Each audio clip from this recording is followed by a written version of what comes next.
नमस्कार दोस्तों, हम पढ़ रहे हैं पृष्ठ रसायन, जिसमें अभी तक हमने देखा कि कुछ महत्वपूर्ण प्रश्न पर हम चर्चा कर रहे थे। तो हमारे पास जो अगला प्रश्न है वह है कि आकाश का नीला रंग क्यों है, समझाओ। तो आप कहेंगे कि वायुमंडल में धूल के कण कोलाडी अवस्था में विद्यमान रहते हैं तथा प्रकाश को प्रकीर्णित करते हैं। वायुमंडल में धूल के कण कोलाडी अवस्था में विद्यमान रहते हैं तथा प्रकाश को प्रकीर्णित करते हैं। छोटी तरंग दैर्ध्य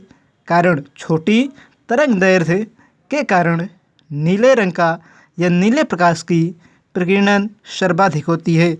नीले प्रकाश की प्रकीर्णन की गति सबसे तेज होती है, जिस कारण से आकाश नीला दिखाई पड़ता है। हमारे पास छठा प्रश्न है कि खतरे के संकेत लाल रंग के बनाए जाते हैं, नीले के नहीं, क्यों। तो हमारे पास जो अगला प्रश्न है वह है आपका कि खतरे के संकेत लाल रंग से बनाए जाते हैं,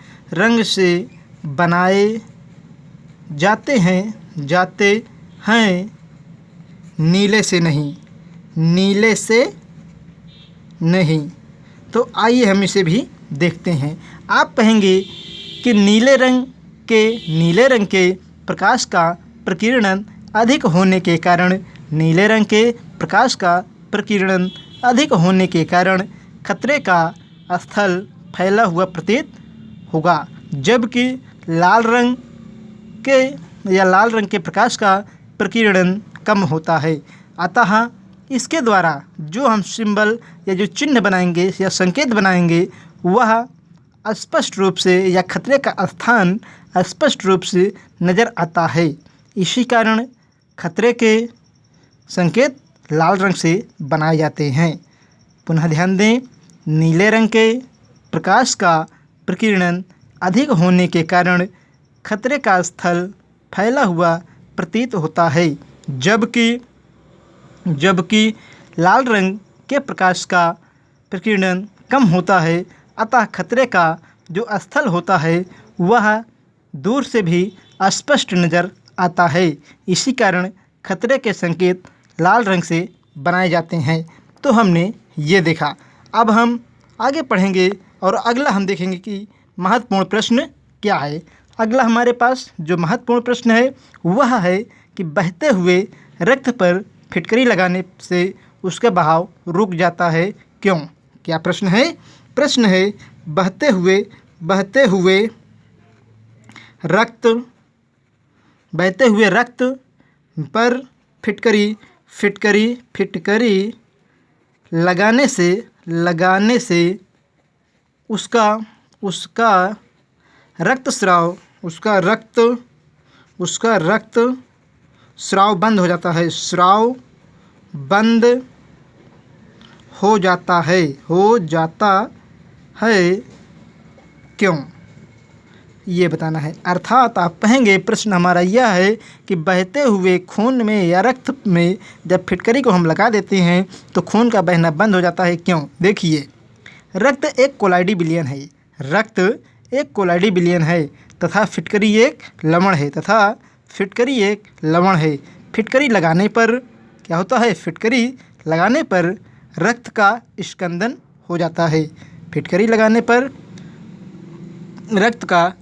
हो जाता है। अतः रक्त का बहाव रुक जाता है। तो हमने ये देखा। अब हम आगे पढ़ेंगे कोलाइडी विलयनों का शुद्धिकरण। क्या पढ़ेंगे? कोलाइडी विलयनों का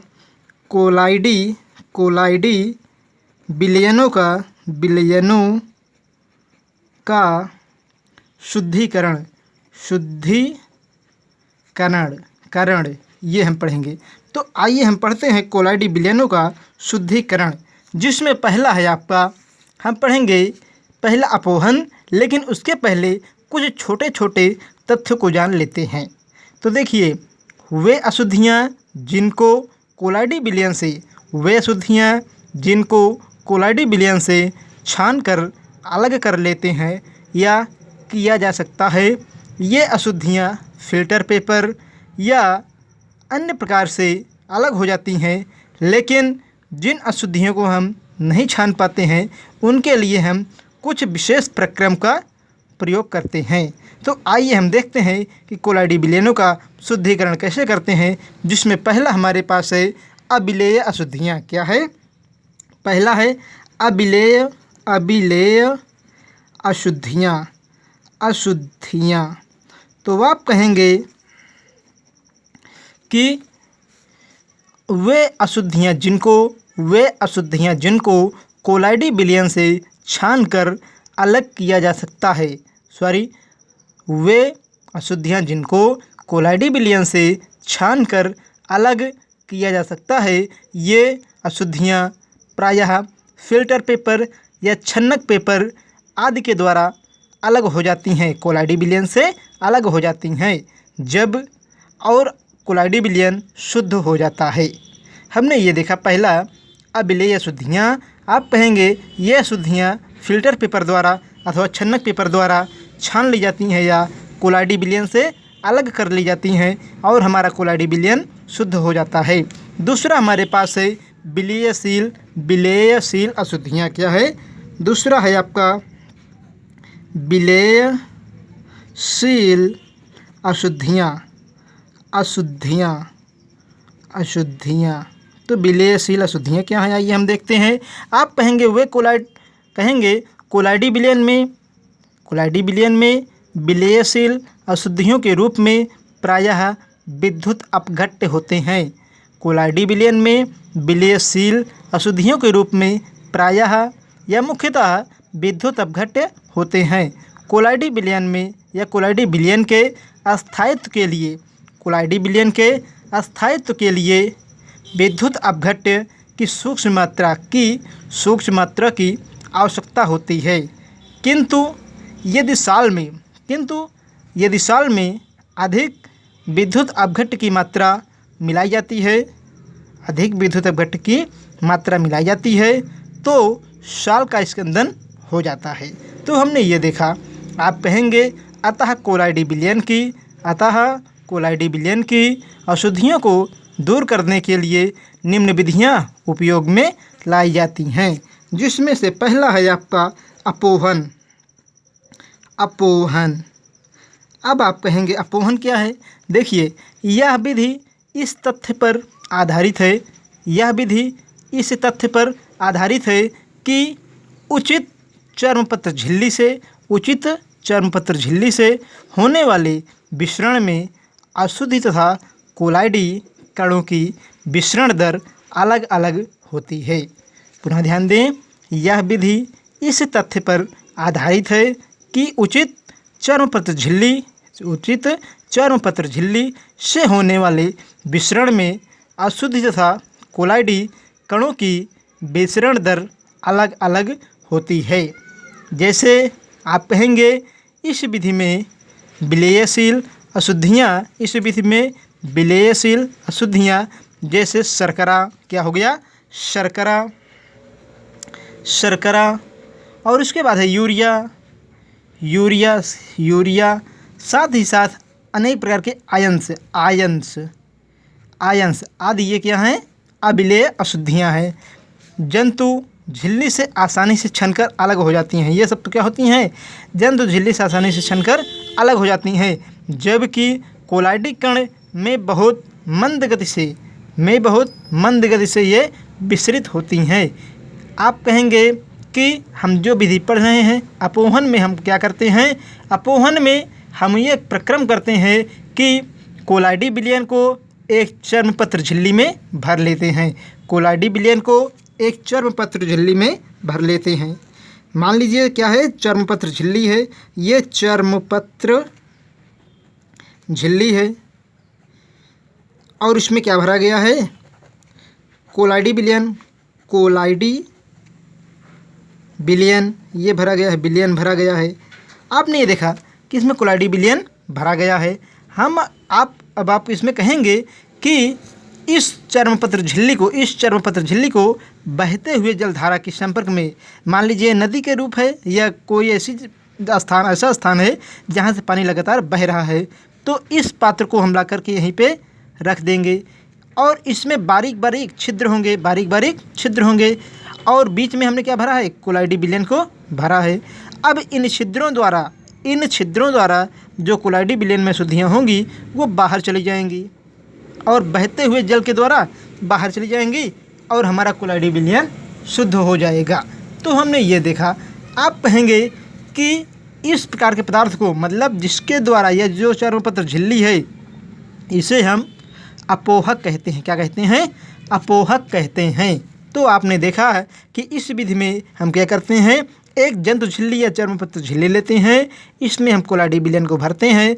भरने के बाद हम क्या करते हैं, इस पूरे पात्र को या झिल्ली को हम बहते हुए जल में रख देते हैं।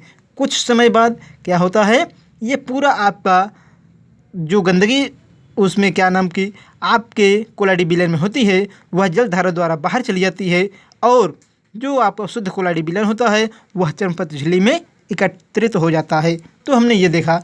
अगला हम पढ़ेंगे विद्युत अपोहन। क्या? अगला हम पढ़ेंगे विद्युत अपोहन। विद्युत अपोहन। आइए हम इसको देखते हैं। आप कहेंगे सामान्यतः अपोहन धीरे धीरे होता है। सामान्यतः अपोहन धीरे धीरे होता है, किंतु जब इसमें हम विद्युत अपघट्य जब इसमें हम क्या करते हैं, विद्युत अपघट्य मिला देते हैं, अर्थात इसमें क्या होती है, इसका मतलब धीरे होने का कारण क्या है, देखिए इसमें क्या होता है, विद्युत अपघट्य की अशुद्धि होती है। तो इसे हम क्या करते हैं, जब इसमें हम अपोहन करते हैं, और कैसा अपोहन, विद्युत अपोहन करते हैं, तो यह प्रक्रिया तेज़ी से होने लगती है। और विद्युत अपोहन में चर्मपत्र थैले के बाहर क्या होते हैं, इलेक्ट्रोड लगाए जाते हैं। मान लीजिए क्या है, आपका पात्र है, इसमें ये चर्मपत्र झिल्ली है, इसमें कोलाइडी विलयन भरा हुआ है। तो चर्मपत्र झिल्ली के बाहर की ओर, मतलब यहाँ पर इलेक्ट्रोड लगाए जाते हैं, यहाँ पर आवेश दिया जाता है। अब जब इलेक्ट्रोड लगाए जाते हैं तो क्या होता है, जो अशुद्धि होती है वह या अशुद्ध के कण विपरीत आवेश की ओर या विपरीत इलेक्ट्रोड की ओर आकर्षित हो जाते हैं। देखिए ये मान लीजिए धनात्मक सिरा है और यहाँ पर अशुद्धि ऋणात्मक रूप में है, तो ये इसकी सिरा की ओर आके इकट्ठा हो जाएगी आपकी। तो यहाँ पे जो अशुद्धि है वह आकर्षित हो गई है, इकट्ठा हो गई, तथा इसके परिणाम स्वरूप जब यहाँ पे आई तो क्या इलेक्ट्रोड लेगा, वो लेगा नहीं। मिट्टी है मान लीजिए, यहाँ पे क्या भरा है, जल भरा है, तो जल के साथ बहकर ये बाहर चले जाएंगे। इस प्रकार हमारा क्या होता है, कोलाइडी विलयन शुद्ध हो जाता है। अगला है अति सूक्ष्म निस्यंदन। तीसरा आप कहेंगे अति सूक्ष्म निस्यंदन। ये आप कहेंगे इस प्रक्रम को विशेष प्रकार के फिल्टर पेपर की सहायता से किया जाता है। इस प्रक्रम को विशेष प्रकार के फिल्टर पेपर की सहायता से किया जाता है या किया जा सकता है, जिसे अति सूक्ष्म फिल्टर पेपर कहते हैं। जिसे क्या कहते हैं, अति सूक्ष्म फिल्टर पेपर कहते हैं। इस फिल्टर पेपर के छिद्रों का आकार इतना छोटा होता है, इस फिल्टर पेपर के छिद्रों का आकार इतना छोटा होता है कि इससे सभी विलय अशुद्धियाँ तो पार निकल जाती हैं, इससे सभी विलय अशुद्धियाँ लगभग पार निकल जाती हैं, जबकि कोलाइडी कण बाहर नहीं जा पाते। कोलाइडी कण क्या होते हैं, बाहर नहीं जा पाते। इस फिल्टर पेपर को सामान्य फिल्टर पेपर के कणों के आकार से कम करके बनाते हैं या घटा करके बनाते हैं। ऐसा करने के लिए सामान्य फिल्टर पेपर को क्या करते हैं, एक विशेष विधि कोलोडियन, क्या कहते हैं, कोलोडियन,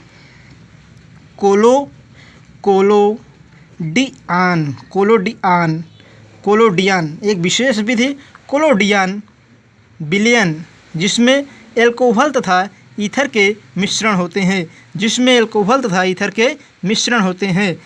और इसके द्वारा 4%, इसके द्वारा क्या होता है, इसमें 4% क्या होता है, नाइट्रोसेलुलोज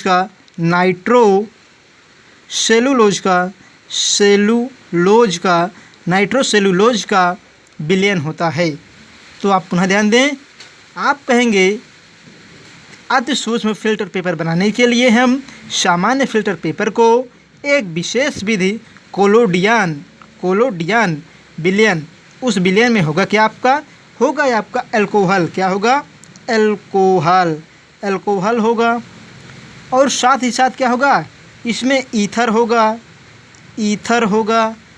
इनके मिश्रण तो रहेंगे ही रहेंगे, साथ ही साथ 4% क्या रहेगा आपका, नाइट्रोसेलुलोज रहेगा। तो आप कहेंगे कोलोडियन जो होता है उसमें 3 चीज़ें पाई जाती हैं, पहला एल्कोहल, ईथर और 4% नाइट्रोसेलुलोज। तो आप कहेंगे यदि हमें सामान्य फिल्टर पेपर को अति सूक्ष्म फिल्टर पेपर बनाना है तो उसके लिए हम एक विशेष विधि कोलोडियन विलयन, इसमें क्या है आपका, एल्कोहल है, ईथर है तथा 4% नाइट्रोसेलुलोज है, के विलयन में हम डुबाते हैं तथा वायु में या वायु से अलग करके, और डुबाने के बाद हम क्या करते हैं, इसको मान लीजिए एक विलयन है, इसमें हमने सामान्य फिल्टर पेपर को डुबा दिया, उसके बाद इसे हम निकालते हैं और निकालने के बाद इसे विभिन्न तापक्रमों पर या क्रमों पर सुखाकर कड़क कर लेते हैं। तो इतना हमने किया। अब उसके बाद जब ये कर लेंगे तो क्या बन जाएगा, जब इतना हम सुखा लेंगे और इसे कड़क कर लेंगे, इस प्रकार यह अति सूक्ष्म फिल्टर पेपर बन जाता है।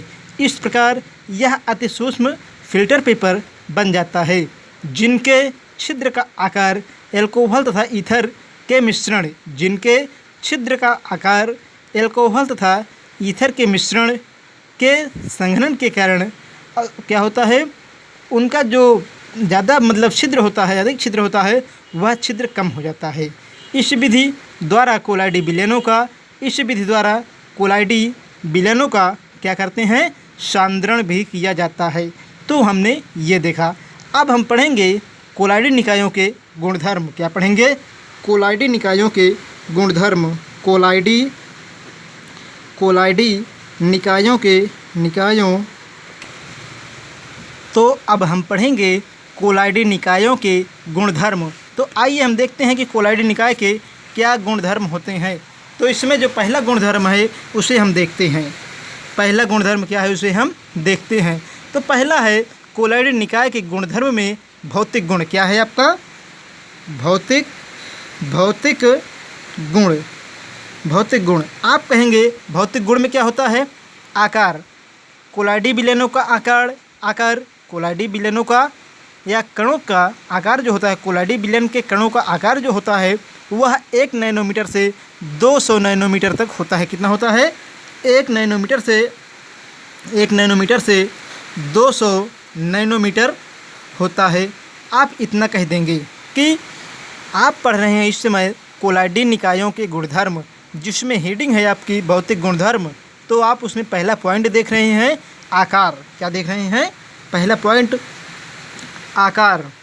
तो आप कहेंगे कोलाइडी विलयन में कोलाइडी कणों का आकार, कोलाइडी विलयन में कोलाइडी कणों का आकार 1 नैनोमीटर से 200 नैनोमीटर के बीच होता है। दूसरा हम कहेंगे, दूसरा पॉइंट हमारे पास है प्रकृति। क्या है, प्रकृति में आप क्या कहेंगे, आप कहेंगे कोलाइडी निकाय विषमांगी होते हैं तथा इनमें 2 अवस्थाएं, पहला परिक्षिप्त माध्यम, दूसरा परिक्षेपण माध्यम मिलती हैं। प्रकृति में आप कहेंगे कोलाइडी विलयन जो होता है या निकाय जो होता है वह विषमांगी होते हैं और इसमें 2 अवस्थाएं, एक अवस्था परिक्षिप्त अवस्था, दूसरा परिक्षेपण माध्यम मिलती है। ये आपने कह दिया। तीसरा हमारे पास होगा विसरणता या विसरणता।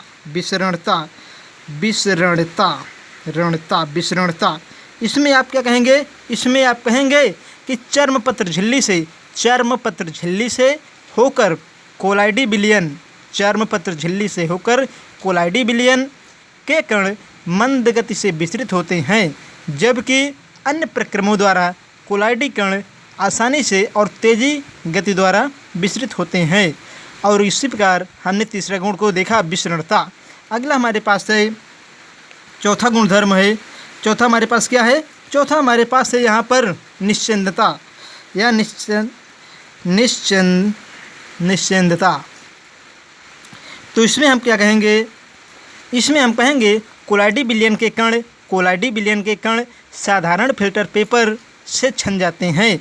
कोलाइडी विलयन के कण साधारण फिल्टर पेपर से छन जाते हैं, क्योंकि फिल्टर पेपर के सबसे सूक्ष्म छिद्र आकार कोलाइडी कणों के आकार से बड़ा होता है, इसलिए ये सामान्य फिल्टर पेपर से छन जाते हैं।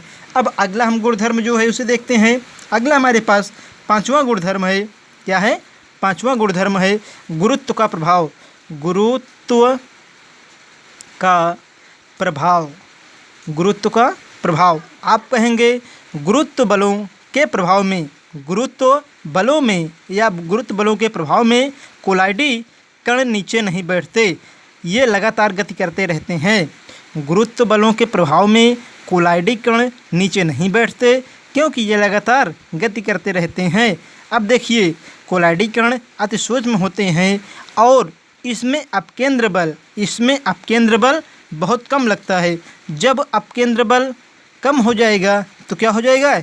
ये कण नीचे बैठ जाएंगे। तो आपने ये कहा। अगला जो गुणधर्म है हमारे पास छठा, इसका कोलाइडी निकाय का गुणधर्म जो है छठा आपका, वह है अपकेंद्रण। क्या है आपका? वह है आपका श्यानता। अगला गुणधर्म है हमारे पास श्यानता। आप कहेंगे द्रव विरोधी कोलाइडों की श्यानता शुद्ध विलायक की श्यानता के बराबर होती है। द्रव विरोधी कोलाइडों की श्यानता शुद्ध विलायक की श्यानता के बराबर होती है, शुद्ध विलायकों की सांद्रता के बराबर होती है, जबकि द्रव स्नेही कोलाइडों की श्यानता शुद्ध विलायक की श्यानता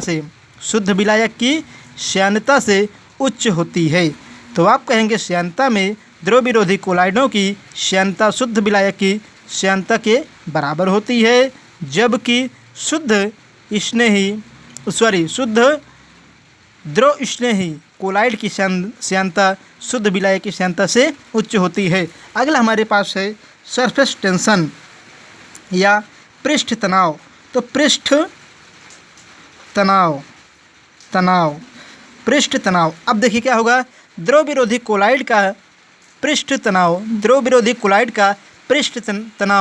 शुद्ध विलायक के पृष्ठ तनाव के बराबर होता है, जबकि द्रव स्नेही कोलाइड का पृष्ठ कोलाइडों का पृष्ठ तनाव विलायक के पृष्ठ तनाव से कम होता है। हमने ये देखा। अब अगला हम देखते हैं, हमारे पास जो गुण है वह है क्या? दृश्यता। क्या है? दृश्यता। तो आप कहेंगे दृश्यता में क्या होगा? कोलाइडी कण अदृश्य होते हैं, इन्हें अति सूक्ष्मदर्शी की सहायता से भी नहीं देखा जा सकता। तो अगला हमारे पास जो गुण है वह है दृश्यता। क्या है? आठवां गुण है। क्या है? आठवां गुण हमारे पास है दृश्यता। तो आप कहेंगे दृश्यता का मतलब है कि कोलाइडी विलयन के कण को हम नहीं देख सकते हैं, ये कण अदृश्य होते हैं, इन्हें हम अति सूक्ष्म दर्शी की सहायता से भी नहीं देख सकते हैं, या कोलाइडी विलयन के कण को अति सूक्ष्म दर्शी की सहायता से भी नहीं देखा जा सकता है, जबकि इनके द्वारा प्रकीर्णित